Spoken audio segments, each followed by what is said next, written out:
Hello बच्चों, देखिए अभी हम लोग क्लास 11 इकोनॉमिक्स में पिछले साल झारखंड बोर्ड एग्ज़ाम क्लास 11 2022 में पूछे गए इकोनॉमिक्स में सभी एमसीक्यू यानी ऑब्जेक्टिव क्वेश्चन का सही आंसर को देखेंगे, जो आपके कल के साइंस एवं कॉमर्स के लिए इकोनॉमिक्स एग्जाम के लिए वरदान साबित होगी।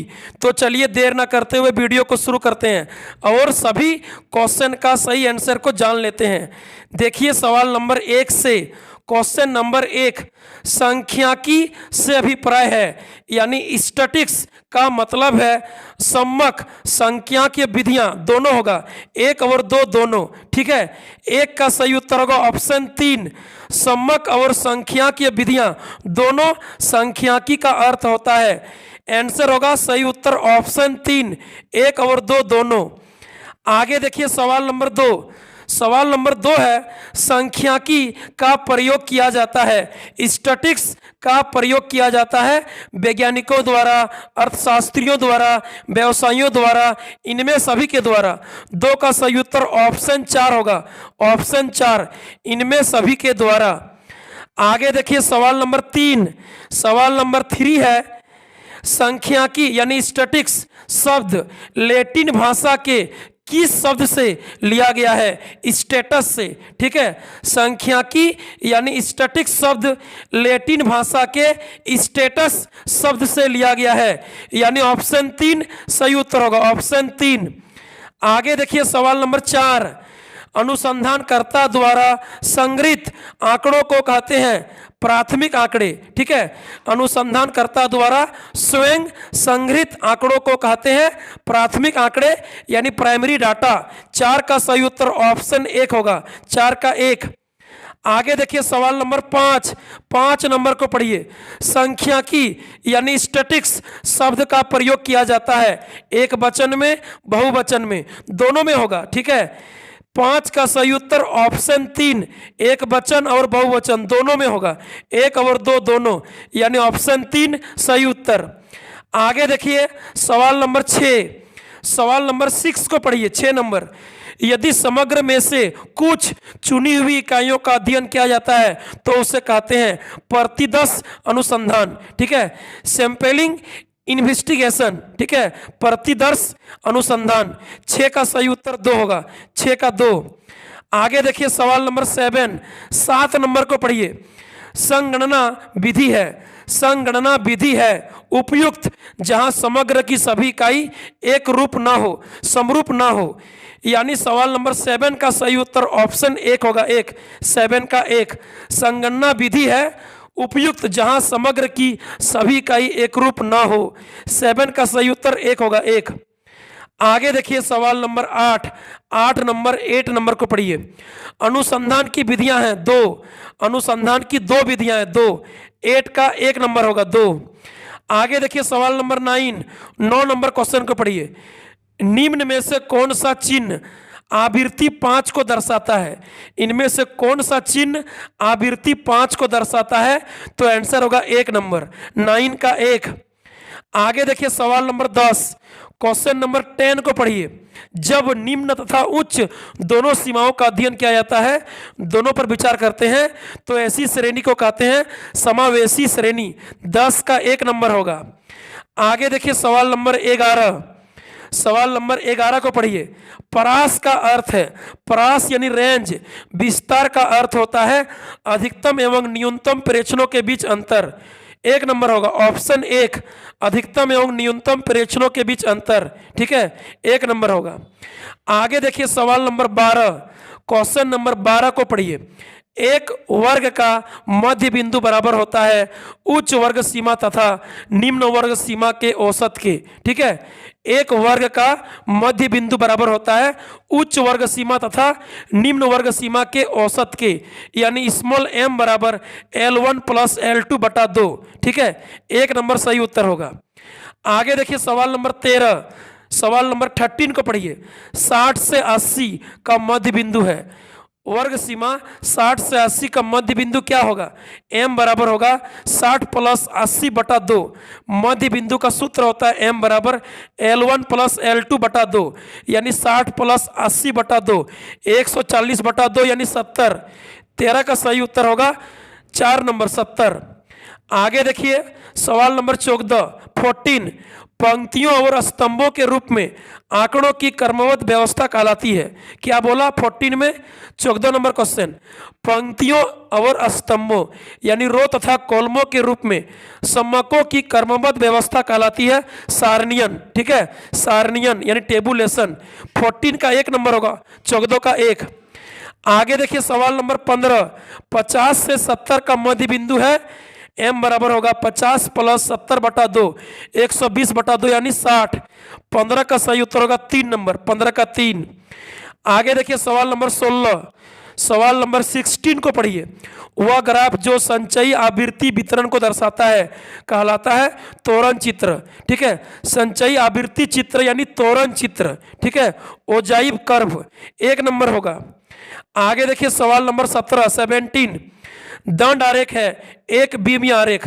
दंड आलेख को एक बीमीय आरेख कहते हैं। 17 का 1 नंबर।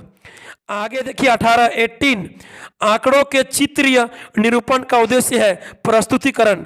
आंकड़ों के चित्रीय निरूपण को प्रस्तुतिकरण कहते हैं। 18 का 2 नंबर होगा, 18 का 2। आगे देखिए सवाल नंबर 19 एक पाई आरेख, एक पाई चार्ट के केंद्र पर कुल कोण होता है 360 डिग्री। एक पाई चार्ट पाई आरेख के केंद्र पर कुल कोण 360 डिग्री का होता है। 19 का 2 नंबर होगा। आगे देखिए 20 माध्यिका की गणना का आधार है ओजाइव वक्र। माध्यिका की गणना का आधार है संचयी आवृत्ति वक्र तोरण चित्र, जिसको बोलेंगे इंग्लिश में ओजाइव कर्व। 20 का 1 नंबर होगा, 20 का 1। आगे देखिए 21 नंबर पढ़िए। कृषि क्रियाएं किस क्षेत्र से संबंधित है? प्राथमिक। कृषि क्रियाएं प्राथमिक क्षेत्र से संबंधित है, प्राइमरी सेक्टर। ठीक है, 21 का 1 नंबर होगा, प्राथमिक। आगे देखिए 22 नंबर पढ़िए। भारत को स्वतंत्रता मिली, भारत को आज़ादी कब मिली? भारत कब स्वतंत्रता यानी आज़ाद हुआ? 15 अगस्त 1947 को, 15 अगस्त 1947 को। 22 का 1 नंबर होगा, 22 का 1। आगे देखिए सवाल नंबर 23 ब्रिटिश काल में भारत की प्रथम जनगणना कब संपन्न हुई? 1881 में। ब्रिटिश काल में भारत की प्रथम जनगणना 1881 में हुई थी। 23 का 1 नंबर होगा, 23 का 1। आगे देखिए 24 किस वर्ष को महाविभाजन का वर्ष कहते हैं? 1921 को। 1921 को महाविभाजन का वर्ष कहते हैं। 24 का होगा 2 नंबर। आगे देखिए 25 सुएज नहर को परिवहन के लिए कब खोला गया था? सुएज नहर को परिवहन के लिए खोला गया था 1869 में। 1869 में। 25 का होगा 3 नंबर, 25 का 3। आगे देखिए 26 को पढ़िए। भारत की दूसरी योजना की अवधि क्या थी? 1956 से 61 तक। ठीक है, भारत की दूसरी पंचवर्ष योजना की अवधि है 1956 से 61, यानी 3 नंबर होगा, ऑप्शन नंबर 3। आगे देखिए 27 देश में नीति आयोग कब बना? देश में नीति आयोग बना 1 जनवरी 2015 को। श्री नरेंद्र मोदी के द्वारा नीति आयोग भारत देश में बना 1 जनवरी 2015 को, यानी सही उत्तर होगा ऑप्शन 2, ऑप्शन 2 राइट आंसर। आगे देखिए 28 को पढ़िए। जीडीपी का पूरा नाम क्या है? जीडीपी का पूर्ण रूप है, फुल फॉर्म है ग्रॉस डोमेस्टिक प्रोडक्ट, सकल घरेलू उत्पाद, यानी 2 नंबर होगा, 28 का 2। आगे देखिए 29 को पढ़िए। हरित क्रांति का जनक कौन है? MS स्वामीनाथन। हरित क्रांति का जनक ऑप्शन नंबर 1 होगा, ऑप्शन 1 MS स्वामीनाथन। आगे देखिए 30 नंबर को पढ़िए। सवाल नंबर 30 है, कृषि भारत की आत्मा है, यह कथन दिया गया था महात्मा गांधी के द्वारा।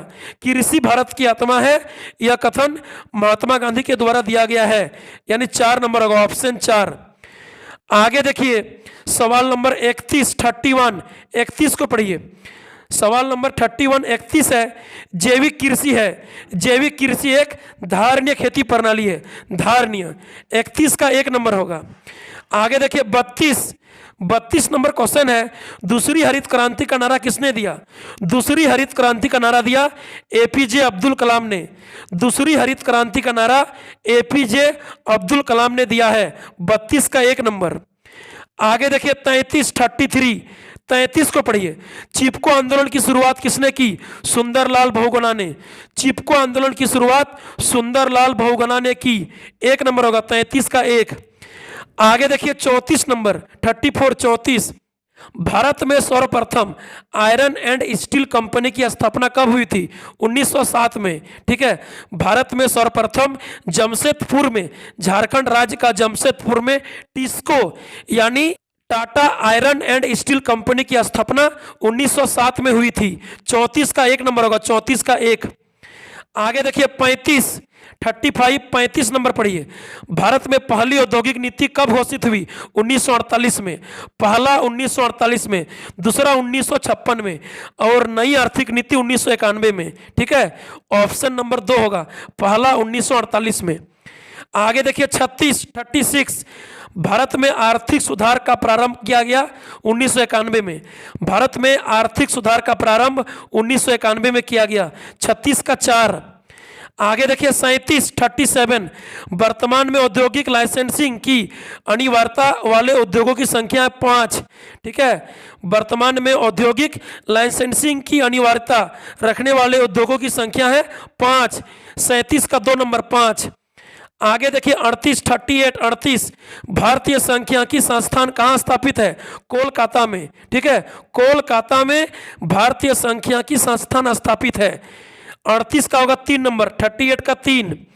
आगे देखिए 39 WTO का पूरा नाम क्या है? WTO का पूरा नाम क्या है? World trade organisation. World trade organisation, विश्व व्यापार संगठन। 39 का 2 नंबर, 39 का 2। आगे देखिए 40, अंतिम क्वेश्चन 40 नंबर को पढ़िए। विनिवेश का तात्पर्य है, विनिवेश का तात्पर्य है सार्वजनिक उद्यमों में निजी क्षेत्र का निवेश। ठीक है, सार्वजनिक उद्यमों में निजी क्षेत्र का निवेश। 40 का 3 नंबर होगा। ठीक है, सरकार का सार्वजनिक संपत्ति को निजी कंपनी के हाथों बेच देना, निजी कंपनियों के द्वारा चलाया जाना कहलाएगा विनिवेश। 40 का 3 होगा, 40 का 3। तो चलिए अभी हम लोग पिछले साल 2022 में पूछे गए क्लास 11 इकोनॉमिक्स के एग्जाम में सभी एमसीक्यू ऑब्जेक्टिव क्वेश्चन का सही आंसर शीट को देखें। फिर मिलेंगे अगले वीडियो में, तब तक के लिए बाय बाय, थैंक यू। इस वीडियो को अपने सभी दोस्तों तक अधिक से अधिक शेयर कीजिएगा।